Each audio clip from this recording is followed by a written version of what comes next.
जंगल में नदी के पास चिड़िया और मिट्ठू तोता बैठे अपना अपना भोजन खा रहे थे। चिड़िया, मेरे पास लाल टमाटर है और आपको आज क्या मिला है?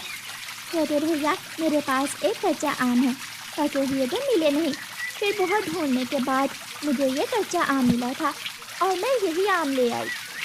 चिड़िया और तोता खा रहे थे कि थोड़ी दूर कौवों का एक जोड़ा आकर बैठ जाता है। उनके पास प्लास्टिक बैग में कोई चीज थी। कालू, जल्दी जल्दी मीठी चटनी भी निकालो। चिड़िया, वो कौवे क्या खा रहे हैं? ये चीज मैंने कभी जंगल में किसी पेड़ पर लगी तो नहीं देखी, बहुत अलग चीज है।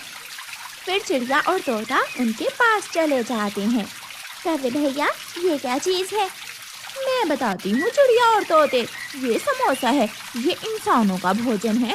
मैं और कालू अभी अभी इंसानों की बस्ती से ये समोसे चुरा कर लाए हैं। ये बहुत स्वादिष्ट होता है।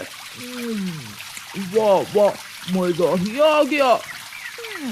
कालू मीठी चटनी के साथ लगा कर खाओ, फिर तो और भी मजा आता है। तोते से रहा नहीं जाता। वो बिना पूछे ही थोड़ा सा समोसा उठाने के लिए अपना पंख आगे बढ़ाता है और गोरी कौवी उसे एक लगाती है। हट पीछे, बड़ा आया समोसे खाने वाला। शक्ल देखिए अपनी, मोटी चोंच वाला तोता। तोते भैया, छोड़ें आप, हम अपना भोजन ही खाते हैं। अब तोते को टमाटर बेसवाद लग रहा था। उसकी नजरें तो कौवी और कौवे के समोसे पर ही थी। कालू, उठ यहाँ से, ये मोटी चोंच वाला नजर लगा देगा। ऐसा ना हो कि समोसा खाकर हमारे पेट में ही दर्द शुरू हो जाए। दूसरे दिन कौवी और कौवा फिर से इंसानों की बस्ती में जाते हैं। किसान के बेटे ने रो रो कर अपनी मम्मा से 10 रुपए लिए थे। वो 10 रुपए लेकर दुकान पर जाता है। अंकल अंकल, मुझे 10 रुपए के पापड़ दे दें। किसान का बेटा पापड़ लेकर अपने घर आ जाता है। उसके आंगन में एक पेड़ था। उसी पेड़ के ऊपर कौवे बैठे हुए थे। मैं अपने पापड़ यहाँ रखकर पहले घड़े से पानी पी लेता हूँ। ये सोचकर किसान का बेटा अपने पापड़ पेड़ के नीचे रखकर घड़े से पानी पीने जाता है। कालू, उठा ले कालू, मौका अच्छा है। गोरी, क्या पता ये कोई खाने की चीज है भी या नहीं। ये जरूर कोई खाने की चीज ही होगी, तुम जल्दी से वो चीज उठा लो। फिर कालू कौवा उड़ता है और किसान के बेटे के पापड़ उठाकर दोनों पति पत्नी जंगल की तरफ भाग जाते हैं। मेरे पापड़ वो कौवे उठा कर ले गए। मम्मा, मुझे और पैसे दो। आले आज तेरा बाप, मैं उसे बताऊंगी कि बंदूक ला कर रखे। ये कौवे तो कुछ ज्यादा ही भरते जा रहे हैं। नहीं खुल रहा गोरी, मैंने तो पूरा जोर लगा दिया मगर ये पैकेट नहीं खुल रहा। लाओ, मैं खोलने की कोशिश करती हूँ। फिर गौरी कौवी उस पापड़ के पैकेट को खोलने की पूरी कोशिश करती है मगर वो नहीं कर पाती। कालू, एक उपाय है मेरे पास।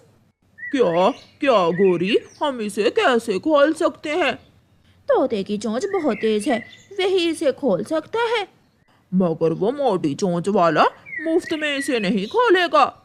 2-4 पापड़ उसे भी दे देंगे। गोरी और कालू वो पापड़ लेकर तोते के पास जाते हैं। मैंने अगर इसे खोला तो मैं थक जाऊंगा। तोते, चिंता ना करो, हम 2-4 पापड़ तुम्हें दे देंगे, जो खाने से तुम में फिर से ताकत आ जाएगी। हाँ, ये ठीक है, फिर तो मैं इसे खोल सकता हूँ। तोता अपनी तेज चोंच से वो पैकेट बहुत आसानी से काट कर खोल देता है। ये लो, ये तुम्हारे हुए। चल कालू, अगर दोबारा कोई ऐसी चीज खुलवानी हुई तो सीधे मेरे पास चले आना। मैं इससे सख्त चीजों को भी काट सकता हूँ, जैसे लोहे का कंटेनर। अच्छा ठीक है। बुढ़ई, मुझे एक ऐसी गुलेल बना कर दो जिसकी रबड़ बड़ी हो। ऐसी गुलेल जिससे मैं कौवे को गिरा सकूं। अगर तुम मुझे मजबूत रबड़ जैसी किसी मोटरसाइकिल की पुरानी ट्यूब ला दो तो मैं तुम्हें गुलेल बनाकर दे सकता हूँ। फिर किसान बढ़ई से मजबूत गुलेल बनवाता है। वो कौवा पिछले दिनों मेरी कैंडी छीन कर ले गया था और कल मेरे पापड़। मेरे बच्चे, तुम चिंता ना करो, तुम्हारे पापा गए हुए हैं गुलेल बनवाने। तुम्हारे पापा का निशाना ऐसा है कि वो कौवे को दूर से ही मार गिराएगा। प्यारे दोस्तों, रानो चिड़िया की ऐसी कहानियाँ सुनने के लिए YouTube सर्च बार में रानो चिड़िया की कहानी लिखें या फिर ये बटन दबाकर बोलकर कहें रानो चिड़िया की कहानी। चिड़िया और तोते, आज तुम भी हमारे साथ चलो, बहुत मजा आएगा। मगर हमें डर लग रहा है। लो जी, डर किस बात का, हम उड़ सकते हैं, इंसान उड़ तो नहीं सकता।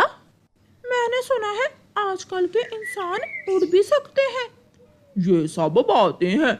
अच्छा ठीक है, तुम और चिड़िया दूर बैठ जाना, मैं और गोरी ही चोरी करेंगे और फिर सब मिलकर खाएंगे। अगर पकड़े गए तो हम भाग जाएंगे, हम वहाँ नहीं रुकेंगे। इंसानों का भोजन जिसके मुंह लग जाता है वो बार बार इंसानों की बस्ती में ही जाता है। ऐसे अपनी बातें सुना सुना कर आज गोरी और कालू चिड़िया और तोते को भी अपने साथ ले जाते हैं। वो सब उड़ते उड़ते इंसानों की बस्ती में पहुंच जाते हैं। हलवाई की दुकान अभी बंद थी। कौवे भैया, कब खुलेगी ये दुकान? पहले तो अब तक खुल जाती है, शायद आज कोई प्रॉब्लम होगी हलवाई जी को। कालू जी, चलो अब हम किसान के घर जाते हैं। और आसान शिकार किसान का बेटा, आज फिर से उसी से कोई चीज छीन लेंगे। कौवा और कौवी उड़ते हैं, चिड़िया और तोता भी उनके पीछे पीछे जाते हैं। चिड़िया और तोता किसान के घर से दूर बैठ जाते हैं, जबकि कौवा और कौवी तो किसान के आंगन वाले पेड़ पर ही बैठे थे। थोड़ी देर बाद किसान का बच्चा कमरे से अंडा फ्राई लेकर बाहर आता है। गोरी गोरी अंडा फ्राई, मजा ही मजा। कालू जी, ये अंडा फ्राई हम अकेले ही खाएंगे, चिड़िया और तोते को किसी और चीज से हिस्सा दे देंगे। गौरी कौवी उड़ती है, वो सीधी किसान के बच्चे की तरफ जाती है। मगर आज किसान बैलगाड़ी के पीछे छुपा हुआ था। वो अपनी मजबूत गुलेल से सीधा निशाना गौरी की पूंछ पर लगाता है। गौरी नीचे गिर जाती है। चिड़िया और तोता तो जल्दी से जंगल की तरफ भाग जाते हैं। किसान डंडा लेकर गौरी कौवी की तरफ भागता है। जैसे तैसे गौरी उड़ती है और किसान के घर से थोड़ी दूर जाकर फिर से गिर जाती है। गोरी उठो उठो गोरी, ये क्या हो गया? ऐसा तो हमने सोचा भी ना था। अब दोबारा ये कभी हमारे घर में नहीं आएगी। कालू, चिड़िया और तोते को बुलाओ, वो कहाँ है? चिड़िया और तोता भी पीछे मुड़कर वहाँ आ जाते हैं। गोरी गोरी, तुम्हारी पूंछ से खून बह रहा है। इसे उठाकर किसी तरह घर तक पहुंचाने में मेरी मदद करो। फिर वो सब गौरी कौवी को उठाकर उसके घर पहुंचाते हैं। ऐसा इंसानों का भोजन खाने से तो हम दूर ही अच्छे। चिड़िया, क्या मेरी पूंछ ठीक हो जाएगी? गोरी, तुम बिना पूंछ के भी सुंदर दिखती हो। गौरी घूरकर कालू की तरफ देखती है और कालू दूर हट जाता है।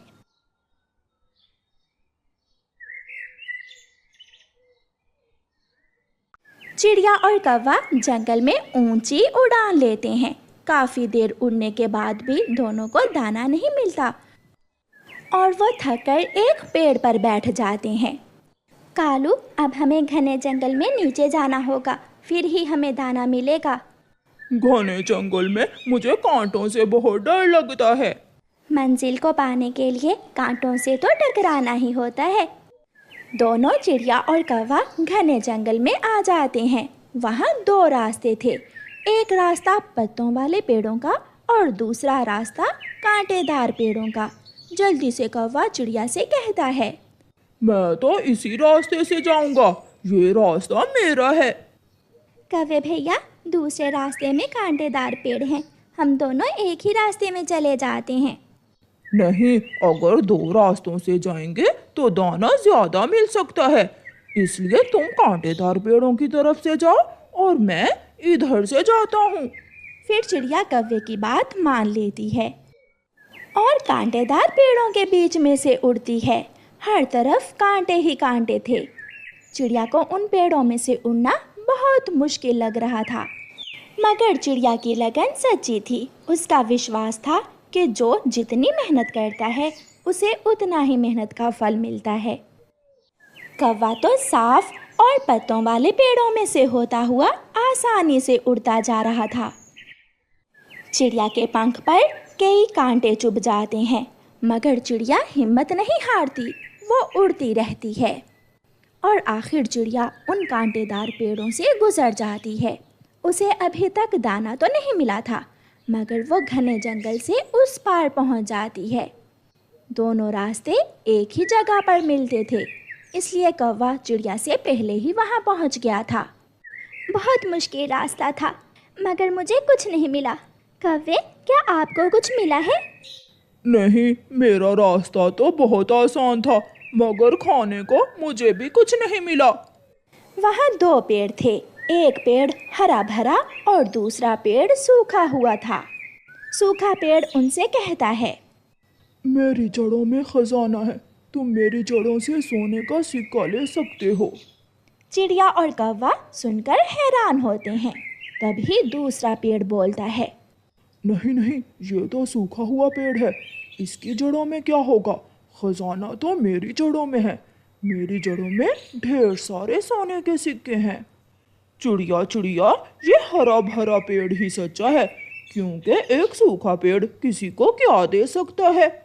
तो हम इस पेड़ की जड़ों से ही खजाना निकाल लेते हैं। नहीं नहीं चिड़िया, ये हरा भरा पेड़ तो मेरा है और ये सूखा पेड़ तुम ले लो। मेरे पेड़ की जड़ों से जो निकला वो मेरा, और तुम्हारे पेड़ की जड़ों से जो निकला वो तुम्हारा। चिड़िया मेहनत पर विश्वास रखती थी, वो कभी लालच नहीं करती थी, इसलिए चिड़िया मान जाती है। कौवा हरे भरे पेड़ की जड़ों की खोज करता है और उसे वहाँ से 2 लोहे के सिक्के मिलते हैं। और चिड़िया जब सूखे पेड़ की जड़ों में खोज करती है तो उसे वहाँ से एक सोने का सिक्का मिलता है। मिल गया, मुझे सोने का सिक्का मिल गया। चिड़िया चिड़िया, मैं भूल गया, मैंने तो सूखा पेड़ लेना था, इसलिए तुम मुझे ये सोने का सिक्का देकर ये लोहे के सिक्के ले लो। मगर फैसला तुमने किया था। मेरी ज़बान फिसल गई थी, उल्ट बात हो गई, इसलिए अब मुझे ख्याल आया कि सूखा पेड़ ही मेरा है। चिड़िया फिर भी मान जाती है। चिड़िया कालू कौवे को सोने का सिक्का देकर लोहे के 2 सिक्के ले लेती है। चिड़िया और कौवा अपने अपने सिक्के थैलों में डाल लेते हैं और वापस उड़ते हैं। अब वो ऊंचाई में उड़ने का फैसला करते हैं। थोड़ी दूर एक बड़े पेड़ पर एक बूढ़ी फाख्ता बैठी हुई थी। कौवे कौवे, मैं भूखी हूँ, मुझे खाना दो। मैं भी भूखा हूँ, मुझे बहुत जल्दी है, मुझे अपना सोने का सिक्का बेचकर अमीर बनना है, मैं नहीं रुक सकता। कौवा